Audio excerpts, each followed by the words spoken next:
Ciudadanas diputadas y diputados. Bueno, me corresponde cerrar el debate conforme a la lista de oradores que enunciamos al comienzo de esta accidentada sesión. Y por supuesto no puedo obviar los lamentables momentos en que nos vimos hace un rato por el asedio de grupos violentos a la sede del Parlamento Nacional. Consecuencia, desde luego, de la instigación, de la incitación, del aliento, porque esos no son grupos que operan espontáneamente. Creo que quienes los movieron le hicieron un enorme disfavor al propio gobierno que creen que están defendiendo, porque alardes y manifestaciones como esas más bien perjudican, digo, al gobierno que esos grupos dicen defender. Voy a comenzar mi intervención haciendo algunas referencias a lo expresado por el diputado Elías Agua. Diputado Agua, yo no soy el jefe de la oposición, yo soy uno de los dirigentes de la oposición. La oposición no tiene un solo jefe, no tiene un solo. Somos muchos. Así es que el halago, eso que en lenguaje coloquial se llama caridad con uñas, no nos va a hacer mella, porque nosotros sabemos que es una estrategia o un recurso válido el tratar de sembrar este tipo de intrigas o de diferencias entre los dirigentes de la oposición. Somos muchos y tenemos muchas diferencias, pero al final siempre nos ponemos de acuerdo y tomamos nuestras decisiones. Como son también, por cierto, varios y tendenciales los liderazgos que hay en el seno del partido de gobierno y en el gobierno mismo, uno de cuyos más importantes dirigentes es Nicolás Maduro, ciertamente. Pero hay también grupos y hay tendencias y usted lo sabe. Yo quiero referirme casi para hacerlo como aclaratoria o como reflexión por última vez en este tipo de debate, despejar algunas cosas. No constituye para nada desestabilización, ni golpe de Estado, ni de impronto, ni continuado, ni en secuencia, el que alguien haga uso de los derechos constitucionales que tiene para remover a un gobierno, promover un revocatorio, solicitar la renuncia, eventualmente promover el enjuiciamiento, tratar de aprobar una enmienda, en fin, son recursos que están en la Constitución. Y si son recursos que están en la Constitución, a quien los utilice, a quien los aliente, a quien trate de arbitrarlos, no se lo puede acusar de desestabilizador ni de golpista. Ahora, si los servicios de inteligencia, civiles o militares, detectaran la confabulación, la conspiración, la reunión de civiles con militares para dar un golpe de Estado, es decir, por la violencia, por la fuerza, por supuesto, esa es una forma inconstitucional de salir del gobierno. Ahora, mentalícense de una vez, por mucho que signifique perturbación desde el punto de vista político para quien quiere mantenerse en el poder, el promover recursos que están en la Constitución no constituyen golpe de Estado. El tema de la Constitución. Yo he escuchado una curiosa teoría en el curso del debate, afuera de la cual quien no votó por la Constitución es una especie de huérfano constitucional, no tiene derecho. Señor, yo no voté por la Constitución. ¿Y por qué no voté? Porque si bien su parte programática es excelente, creo que la parte orgánica hipertrofia las facultades presidenciales, castiga mucho la descentralización, elimina el control civil sobre las Fuerzas Armadas, consagra el fuero militar y consagra una serie de poderes yuxtapuestos y sobrepuestos que confunden el ejercicio de la función pública. Ahora, el hecho de que yo no haya votado la Constitución me convierte a mí en una especie de paria constitucional que no tiene derecho. ¿Solo tienen derecho los que votaron por la Constitución? Por supuesto que no. Y mire, diputado Java, una reflexión. Si usted consulta las cifras del Consejo Nacional Electoral, se conseguirá con que 7 de cada 10 venezolanos no votaron esa Constitución. Unos porque votaron en contra y otros porque se abstuvieron. 7 de cada 10 venezolanos no votaron, por lo que sea. También es menester reconocer que esa fue una Constitución que, conforme a las reglas, votó en referéndum aprobatorio la mayoría del pueblo. Eso no se discute. Pero insisto, el hecho de que alguien no haya votado la Constitución no significa que esa persona no pueda invocar los derechos que esa Constitución contiene, ni exigir que se cumpla por parte de quienes quieren cumplirla. ¿Ok? Bien. Vamos, la de la oferta de los 6 meses. Hoy, por fin, el diputado Víctor Clark en su intervención citó exactamente lo que yo dije. ¿Qué dije? Por cierto, no tengo el copyright porque no fue una ocurrencia mía. Repetí lo que nosotros en el curso de la campaña electoral todos habíamos ofrecido como plataforma electoral, que íbamos a presentar en el lapso de 6 meses, dentro del lapso de 6 meses, una salida democrática, constitucional, pacífica y electoral del gobierno. No que lo íbamos a sacar ni que íbamos a dar un golpe, que dentro del lapso de 6 meses íbamos a presentar fórmulas democráticas, constitucionales, pacíficas y electorales para salir del gobierno. Y efectivamente las presentamos.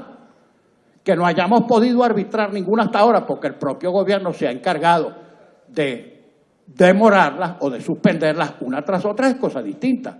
Pero intentamos a tiempo. Promovimos el referéndum revocatorio, promovimos la enmienda constitucional, etcétera, etcétera.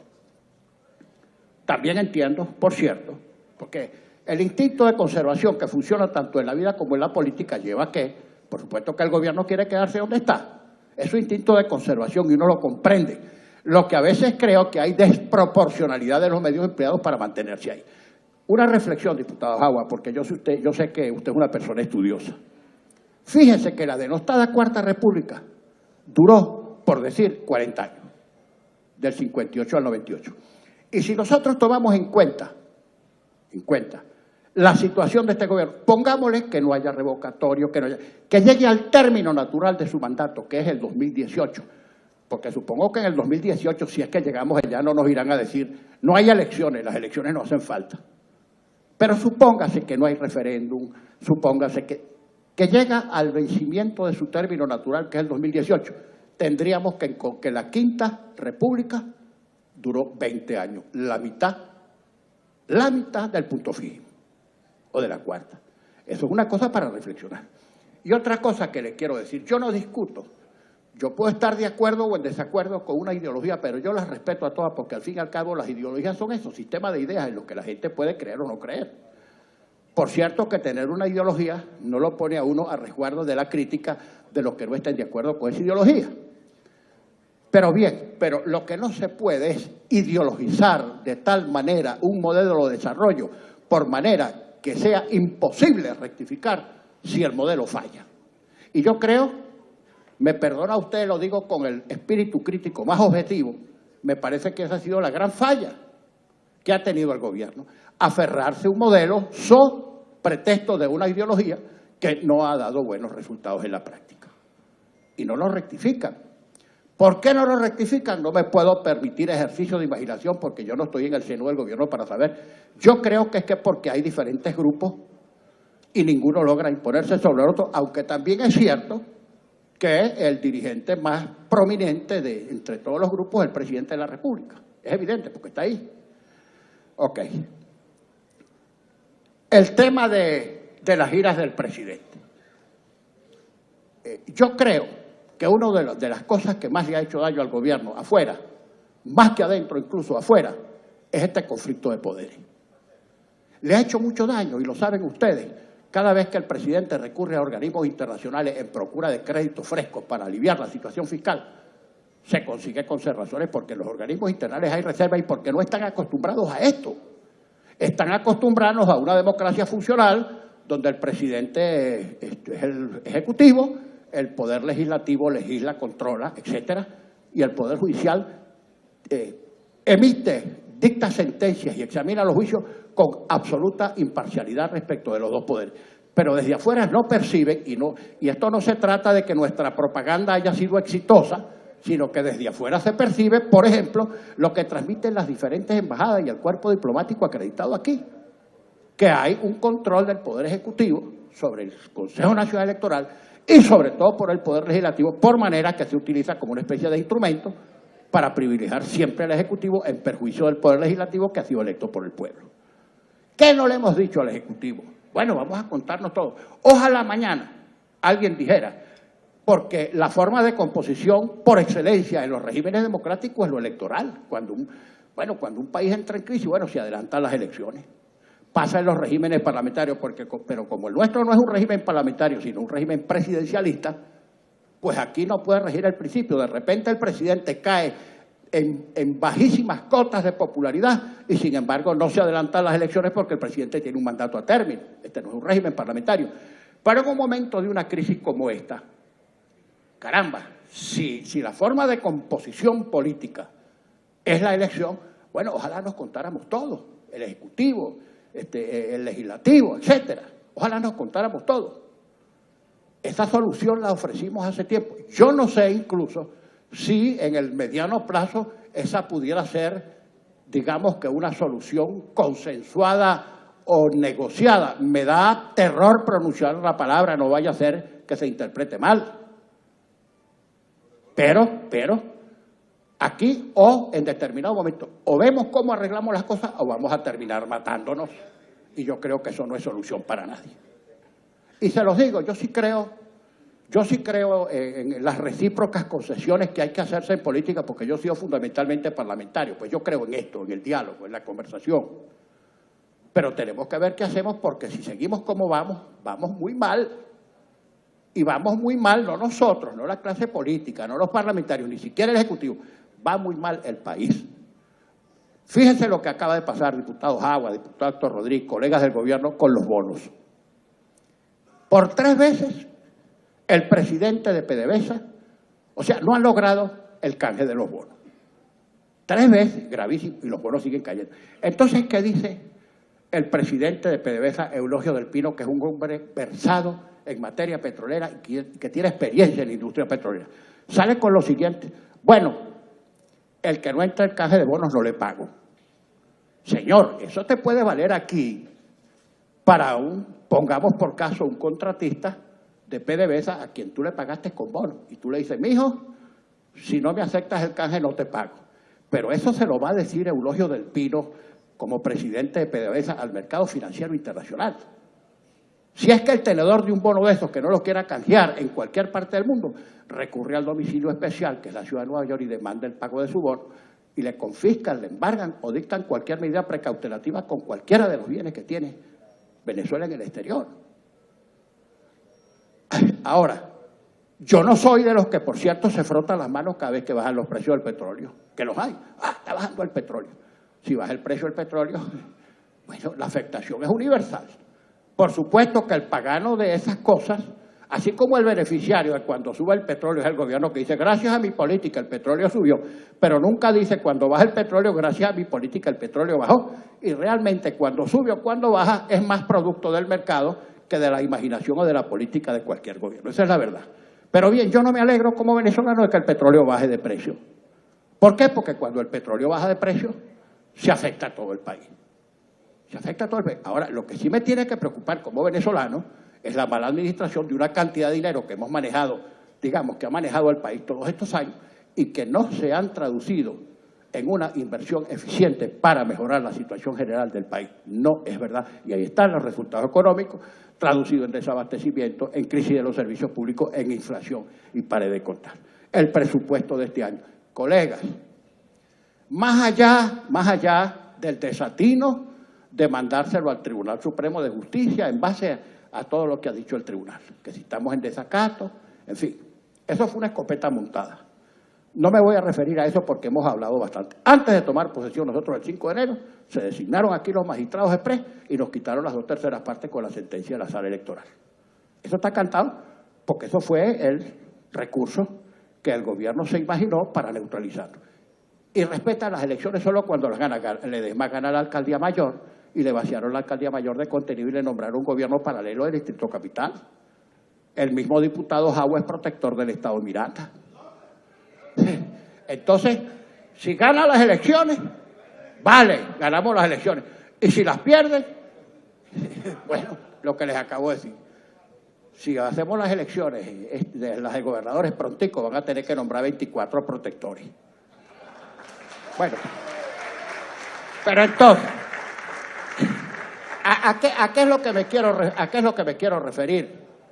Que ese presupuesto que se acaba de aprobar ahora, y a ustedes los va a afectar como venezolanos y a su familia y a la familia de la gente de la Fuerza Armada, 8 veces superior al presupuesto de este año. Yo no soy economista, desde luego, pero lo que explican todos los economistas es que la octuplicación del presupuesto de un año para otro significa prender la maquinita. Y eso significa inflación, por ahí está hablándose ya de 2.500% de inflación el año que viene. Bueno, eso es pavoroso. Entonces, mire, colegas, de verdad que nosotros, no fue verdad que cazamos una pelea de poderes. Desde que ganamos las elecciones, el gobierno, yo creo que se hiperasustó, porque por primera vez en 17 años no controlaban el poder legislativo. Y entonces funcionó el Instituto de Conservación. Caramba, vamos a ver cómo lo neutralizamos. Y creo que lo hicieron de la peor manera. Usted, por ejemplo, ve con el referéndum revocatorio, más allá de lo que ustedes dicen, que si la firma. Señores, ¿cómo es que están contando para intentar recursos contra el revocatorio firmas que no se tomaron en cuenta para la validación? Esas firmas, digamos, que si Chimba, que si Muertos, que firmó la Negra Hipólita, que firmó Lotario, Mandrake el Mago, King Kong, esas no se tomaron en cuenta. Las que se tomaron en cuenta para la validación que certificó el Consejo Nacional Electoral fueron las firmas buenas. Entonces tú me vas a meter una acción, no por las firmas buenas, sino por las firmas malas. Y fíjense también, colegas, uno no es tonto. ¿A qué obedece la sincronía? Fíjense.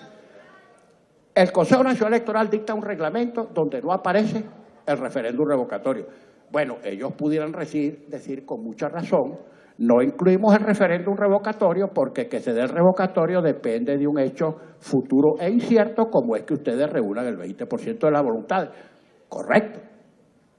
Las elecciones de gobernadores tiradas para mediados del año que viene. Incorrecto. Porque eso no necesita firma y nada, sino que se venció el término, hay que hacer.